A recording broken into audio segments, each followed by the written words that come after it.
Get out the way. Who got a watch? Who got the time? I'm raising the clock. Even in my feelings, grind don't stop. Got big dreams, want big rocks. I got plans, you got talk. Heard it's real cheap, but it's really gon' cost. I'm trying to get these ends, build empires with my friends. I'm about handling my business.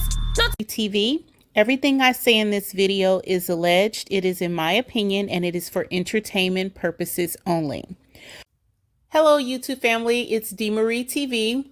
Please like, comment, and subscribe to the video, you guys. I'm new to YouTube. Every like and subscribe that I get, it helps me get higher in the algorithm.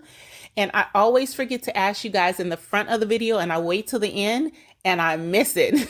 So would you please do me a huge favor and like the video and subscribe to the channel. Here we go. Hey, DeMarie TeaV family. So we are discussing season 6, episode 19, the Town Hall Downfall. That's taking place at the Just Love Coffee Cafe. First scene is Marsau and Melody picking up where they left off in their conversation last week. And so Marsau's sitting here telling Melody that he wants her and Tisha to get along. Since when? He's always put little things in Tisha's ear. He's always been, I would say, inappropriate towards Melody at times, which made Tisha jealous of Melody herself. Everybody can see Marsau's attraction and admiration for Melody. He did not hide it, and that made Tisha, because of who she is, feel less than, which made her act out against Melody. So he is not always promoting for these women to be tight and close in good spaces. That is not true. He himself has acted in ways that ensured they were not close and tight. Now, in my opinion, I don't think Melody should work to be close with Tisha, because Tisha is a mean-spirited, jealous-hearted female. She is always going to be that way. Look at how she treats her own family. So I hope that this is not a press for her to get these people back in their space, but I do agree with Melody that Marsau has not promoted that relationship. He has not done anything to make that relationship better. If anything, he's done and worked overtime to cause a rift between that relationship. Then he tries to act like he has not been throwing jabs and coming for Mel. He has done it. He's done it publicly. He's done it on the show. That's just what he does. And he acts like a little kid in kindergarten who hits and attacks the girl because he likes her. That's what Marsau does. He acts like a little kid that likes somebody, and so he just throws jabs at her. He does little things, anything to get her attention. He's probably sitting at this table loving every minute of this because she's giving him her undivided attention. He's in heaven right now. Then this fool has the audacity to say that he did not understand what business she's in. Number one, you knew she was in property preservation today because it was only a few episodes ago that she introduced your sister-in-law, who is in business with your brother, to the top real estate agent in Huntsville and gave her a connect to feed business into her title company. So yeah, you did know that she was still in property preservation because she just helped your brother make some money and get his business up off the ground by connecting Kimmy with one of the best real estate agents. When real estate agents sell houses, they have to go to a title company to close. That is money in your brother's pocket, and she just did it again this season. You forgot? Let's take a look. Anywhere from $25 to $50 a cubic yard for debris. So you probably could get away with bidding to trim this down some. You always look for different things. Oh, hey, hey, y'all, how y'all doing? If y'all want to go inside, take a look inside, walk around. I want y'all to type in your phone or write down some damages y'all see in the property that you would bid on. And then I'm going to see if it matches up with what I would bid on. That sound good? All right, bet. What's up, pretty girl? You look so beautiful. Well, thank you. You do. This is Kimmy. This is Kimmy. Do you remember when I was telling you, I said I have a friend, he's closed like 400 plus properties in a few years. Y'all need to get up with him with the closing time. Right. This is Keith. Well, let's talk about you. Okay. Don't let me let you down. I know you're going to I'll introduce y'all on the text so y'all can have each other's information. That's great. All right, so talk to the guys. Okay, cool. Make sure they bring them bids down, right? I like seeing you in your element. Well, I'm glad you met Keith today because, you know, I know you've been going through a lot. So when it comes to any way that I can, you getting your business back up, moving like you normally would have done, any way I can help to do that, make those connections, I'm here. Then he's going to say the t-shirt business is his jab. He likes to talk about small businesses that ain't really doing nothing. Number one, this man does not have any understanding of what her business is doing. He ain't watching her numbers. And I think that he is trolling Melody. I think he's trolling her, but he's also trying to get information. They want to know, how much money are you making off these things? They want her to engage in conversation and say, oh, you tripping. I do this, I do this, I do this, I do this, I do this. This is what I make on each of those. And that way, that gives them information that he can share with Tisha so she can go try to get information from Mel to figure out how they can make that kind of money. Everything they do is from this woman. The more she tells them, the more they feel they can profit off of her. The less she tells them, the less valuable she is to them. And so I think this whole little stunt that he's pulling in front of her is a way to try to gather information. Well, what do? Yeah, you had a multi-million-dollar company that went bankrupt. Her company did not go bankrupt.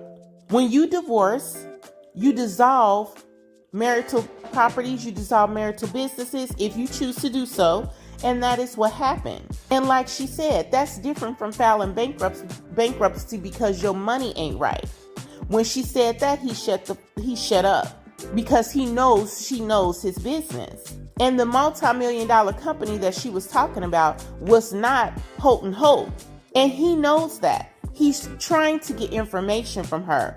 They want to know what she's doing, how she's doing it, how much she's gaining, and how much she's profiting off of what she's doing. And now he wants to be funny and slight her by saying, oh, but you can only do that because you have a platform. How many deals has he and Tisha closed because of everybody knowing them right now because they're on that same platform? How many people trusted this man with their business because they were on this platform? How many people has he scammed because he was on this platform? And because he was on the platform, people felt like they knew him and he was going to be good for their business. And it turned out not to be so. Would they have got the contracts that they got to do business if he was not on this platform? Would Black be a cigar bar that is popping the way it is if he wasn't on this show? No, it would not. Everyone on this show gets to profit because of the platform. The fact that she does it better than them does not make them any different. Whatever level they're on is because of the platform. The only person who did not blow up because of this platform, Stormy came to Love Marriage Huntsville with Canvas Beauty, but don't get it twisted. Being on Love Marriage Huntsville also helped her business because I didn't know about Canvas Beauty before she came on this show. So it has helped Love Marriage Huntsville. The platform has helped all of them, and it is supposed to. If you are sitting on a reality show and you are not using that show to propel another business, that's crazy. That's on you. She's doing exactly what she's supposed to do, the way she's supposed to do it, and it drives them nuts because they are no longer able to pull and pillage from her. So this guy is so stupid. He says, you sell t-shirts, I sell t-shirts. So she asked, did you get paid? Remember, the whole purpose of this conversation is he had an issue with paying her because he felt like she was in a business that he didn't respect because it was selling t-shirts. So if you didn't want to pay her because you felt her business was selling t-shirts, then did you get paid? Because you just said you sell t-shirts. Then he gonna say, well, what relevance is that? It's the whole point of the conversation. If you sell t-shirts and you got paid, why can't I get paid if I sell t-shirts? Now he want to play stupid. This is what we're talking about. He don't have no issue with anything Melody does. His problem is he can't have her on his arm while she does it. Marsau is a arrogant ass. He thinks his opinion of something gives it value, and it does not. And so Marsau better be careful about how he moves. He's out here. His name is out here. His business practices. There's rumors of him scamming people. People are going through the Zen Garden court case. They're looking at how this man conducts himself in business. And so while he's studied trying to punch and hit at other people, he needs to self-reflect and look at what he's doing in business, because at the end of the day, Mel wasn't crying over you. She don't have no reason to cry over any of you. She's doing just fine. You might be the one crying once it's revealed that you have been committing fraud in business and your name turns to shit in Huntsville. You will be the one crying, because your ass gonna end up right back where you started, at that fucking movie theater, if you don't stop. Be careful how you treat people. Be careful about your opinions of other people and who you express them to, because people are also gathering and developing an opinion about you, and it's not good.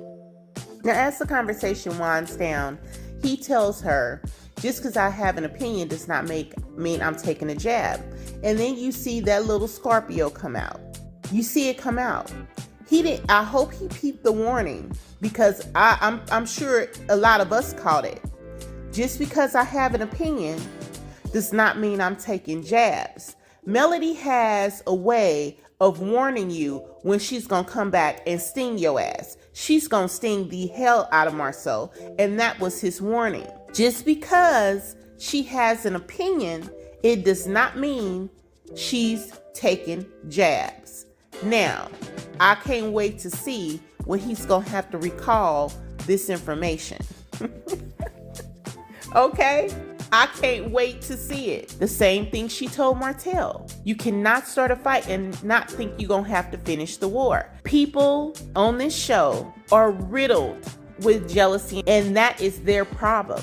Has nothing to do with Melody. But one thing they gonna have to do is learn how to leave her alone, back up, keep her name out their mouth, and respect what she does. People are not going to let you destroy their image and their brand and their name by talking down to them, especially when you're talking to her friends. Chris literally told him in the moment, you're not going to disrespect the Holts, because Chris has respect for this family and their friends. If you are truly friends, you don't go and talk behind each other's back the way they still doing. This is based on jealousy and envy, period.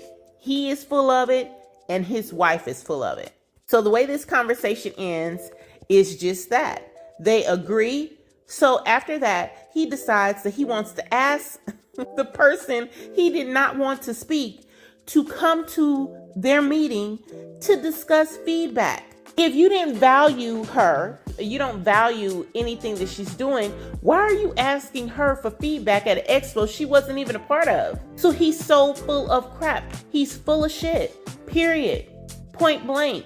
This whole little situation was just so he can get some attention from Mel. He is a kindergartner. That is what he is. He likes this woman.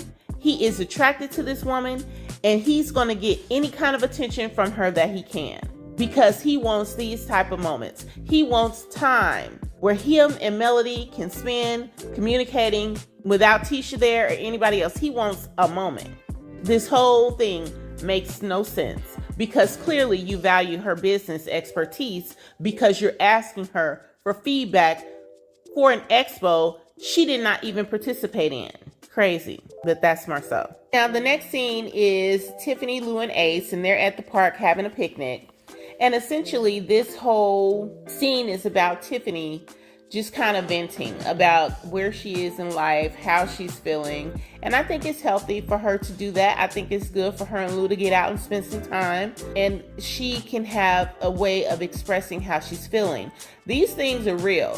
When you have a baby and your body changes and you don't feel like anything belongs to you because you're literally feeding a baby, you have to take care of your other children, you have to have sex with your husband, you have to do all these things. It is trying. It is a very difficult situation for a lot of women to maneuver because you're being pulled on in 50 million different ways. I'm happy that Lou is there so that she can express how she's feeling. I do think that I just feel like she's being a hypocrite. Like, Lou was asking her and begging of her to spend time with him just a season or two ago, and she was too busy starting her company to even pay him any mind. So now the roles have reversed, and now she needs attention. He's been hired on for the baseball team at A&M, and he's on the road. That's the thing about relationships. Ebb and flows, roles reverse, it happens. When you're married, that is what happens. So when someone is in need of something from you, be careful how you treat them, because you might find yourself in that same situation later. Actually, he's telling her, I hear you, I understand. He's reinforcing that she's beautiful. He's telling her he's going to take more time to spend with her.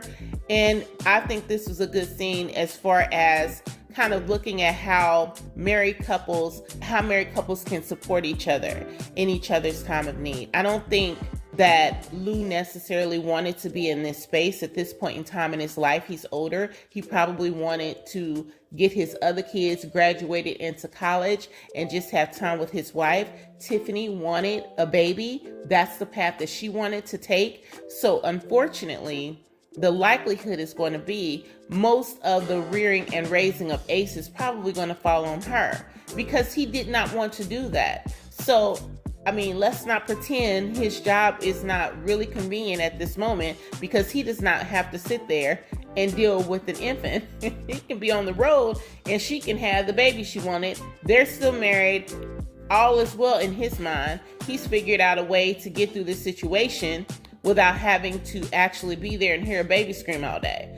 And now Tiffany's having to deal with it, and she's probably thinking, well, damn, should I really have upset my life this way? Not that she does not love Ace, not that she does not want her baby, but the reality of this situation is hitting her, and it's something that she has to come to terms with.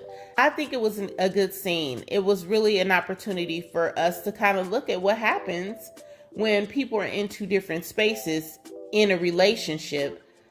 What does that look like? Because they're in two different spaces. They're in two different times in their life, and they're not kind of in unison when it comes to this whole situation of raising Ace. They're not together on it. They never were.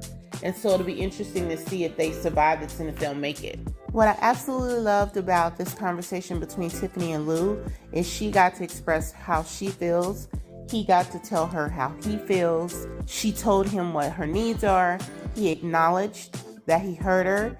He acknowledged that he's going to work on it. I think this is just such a good example of healthy dialogue in a relationship. This is what couples need to do. This is what couples should do, because it's really important sometimes to just take some time out and tap in with your spouse. And it didn't cost them anything. They didn't have to spend a ton of money to do it. They didn't have to, it was just a day in the park and having a conversation with the person you love. This is healthy. This is normal. I'm 100% here for it. So the next scene is the town hall. And so Maurice and Martell get there first. And then comes in Tisha and Marsau. I don't know why Tisha is like, every time you see her in clothing, it has to be some like skin tight, half top. It's just, her clothes are always super tight. It's just, there's a time and a place for some of that stuff. And I'm like, if you're talking about business, why are you walking in like, what is that? I don't know. For some reason, she's just always in these skin tight, body hugging clothes all the time. Like, she never switches it up. And I'm like, it feels like she's trying her hardest to get Marsau's attention or somebody's attention, but it's, switch it up, Tisha. Like, somebody needs to help her with her fashions. She needs help. Then Stormy and Tiffany come in, and Marsau immediately feels the need to tell everybody he had lunch with Melody yesterday, which he didn't. He had some coffee, and he corrected that. But then he made the statement that he did not feel like her business was something that he wanted to have at the expo, because it's something that, in his opinion, she obtained as a result of, and then they did this Love and Marriage Huntsville intro, the platform. Listen, Martell made an attempt to hop in and kind of defend Melody, but he takes too long to get to the point. And I don't think that he is articulating the problem. I know what he's trying to get to and what he was attempting to say, but it didn't get out, and I don't think the point got made. He was attempting to defend Melody, but he should have just cut straight to the point. He should have just cut straight to the point and told Marsau, no, you wrong. You don't have no business talking about the companies that she does. Melody does this, and this. I mean, he should have just been clear, concise, and to the point. He wasn't. And so you just kind of feel a lot of times with Martell, it's always a letdown. It's always too late, not enough. And he's not a true protector. And that's just really frustrating. But it's not his job anymore. They're not married. But if you're going to hop in and try to have somebody's back and defend them, then get to the point. Get to the point. Don't make an example about when you was cutting grass. You don't need to make an example and go back to when you were cutting grass. You know what she does. You know what she does because you put her in court, had her document every company that she has. You wanted to know how much money she made from all those companies. You have requested everything under the sun about this woman. So you know what she does. You could have just laid it out, but he didn't. So then they are talking, and you can kind of feel the tension between Marsau and Martell.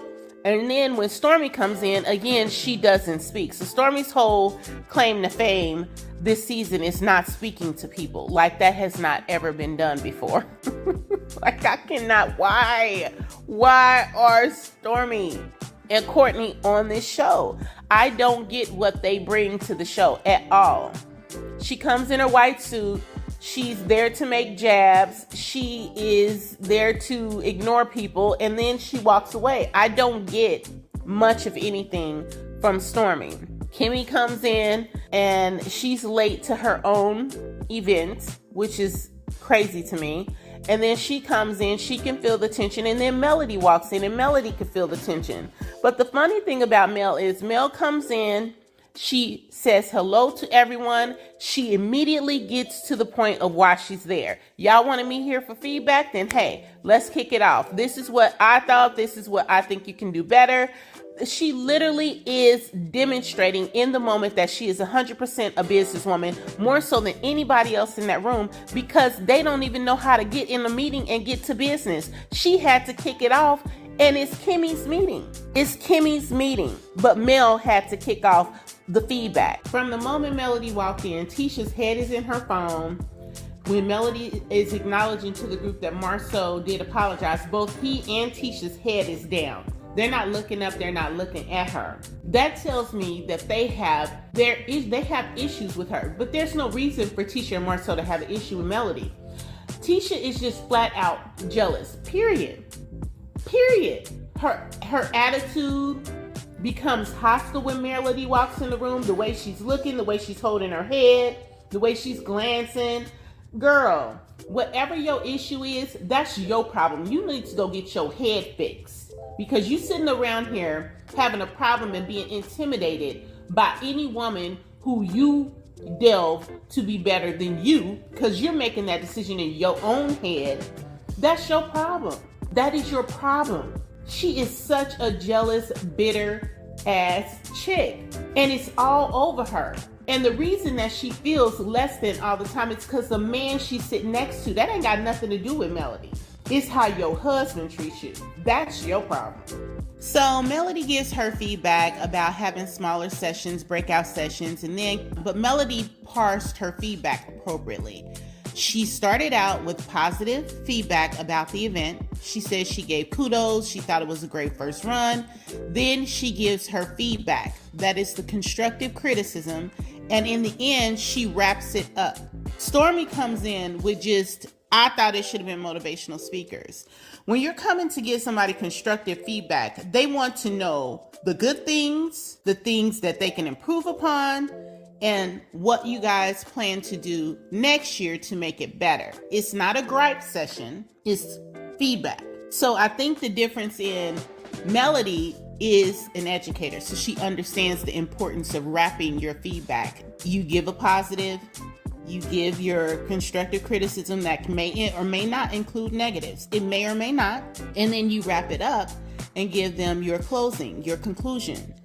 She did that, very clear, concise, to the point. Stormy's just coming in hot with what she thinks is missing.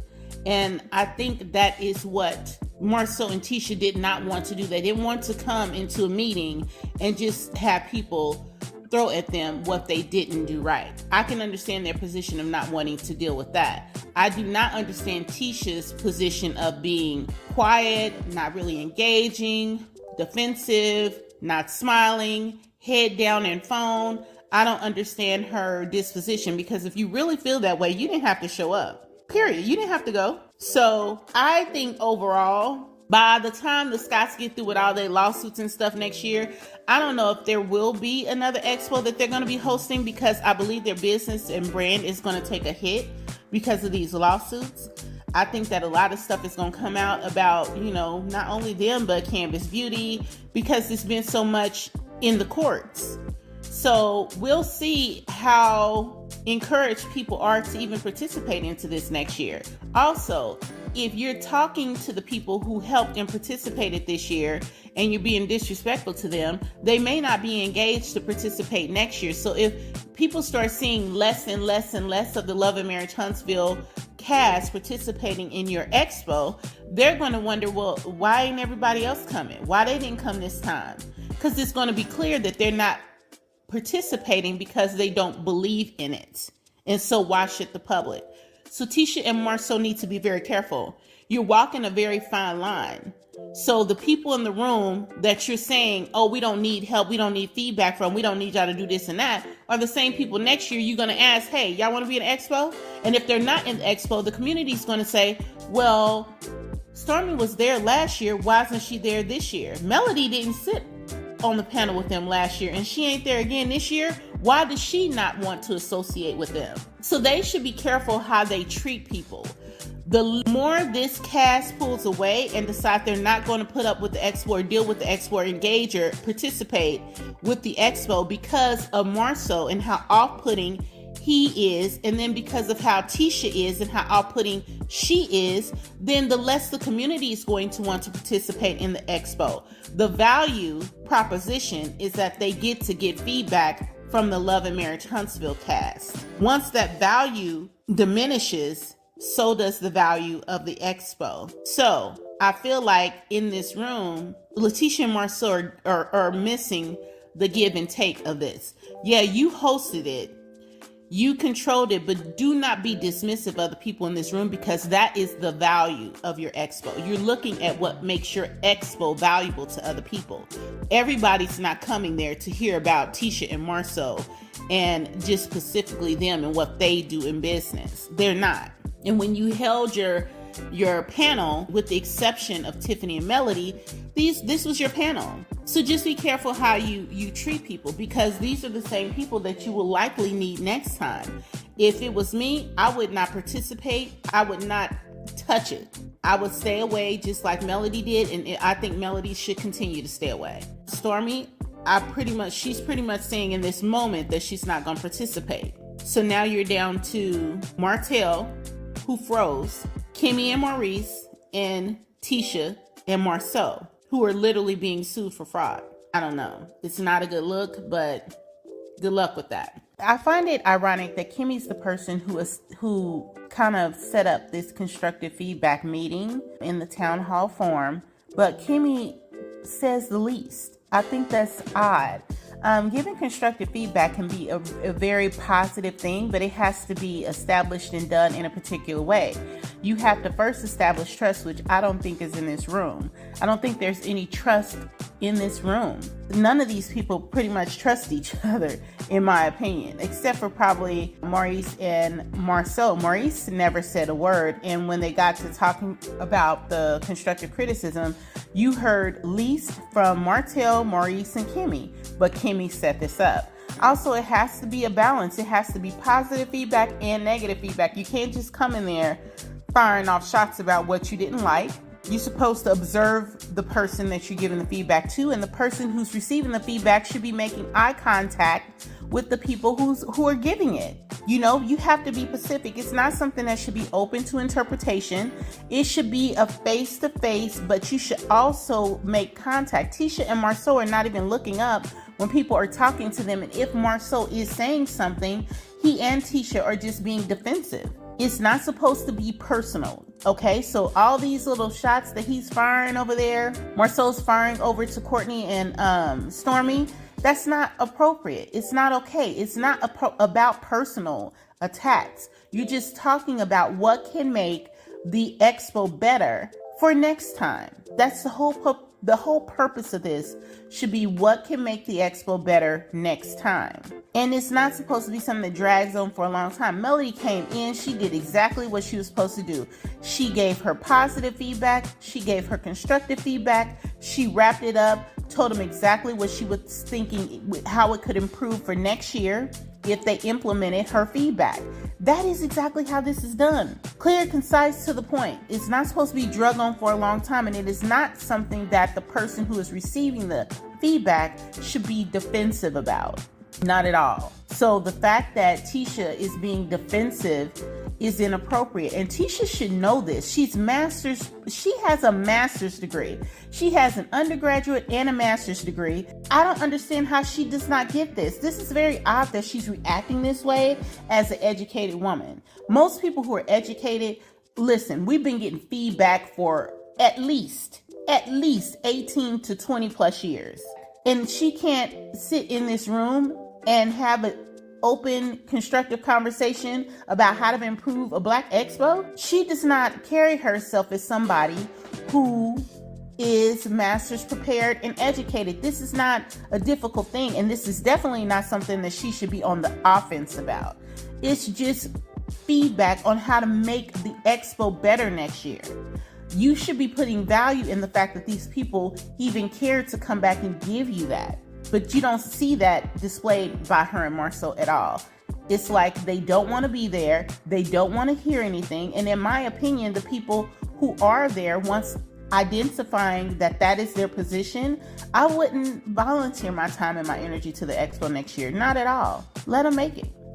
Of episode 19 is Martell. He's at a home building site, and he's saying that he's developed a company, Eklund and Hope Custom Homes, that he started with his new business partner, and this is the first home that he's built in years. When Martell talks, it's the way that he leans, he holds his head. It's just not believable to me. I always feel like it's more to it under the surface, or that he is exaggerating. You know what I mean? I just feel like Martell is always full of shit. I don't always necessarily believe him. I don't know if that's warranted or not, but I just do not trust everything that comes out of his mouth.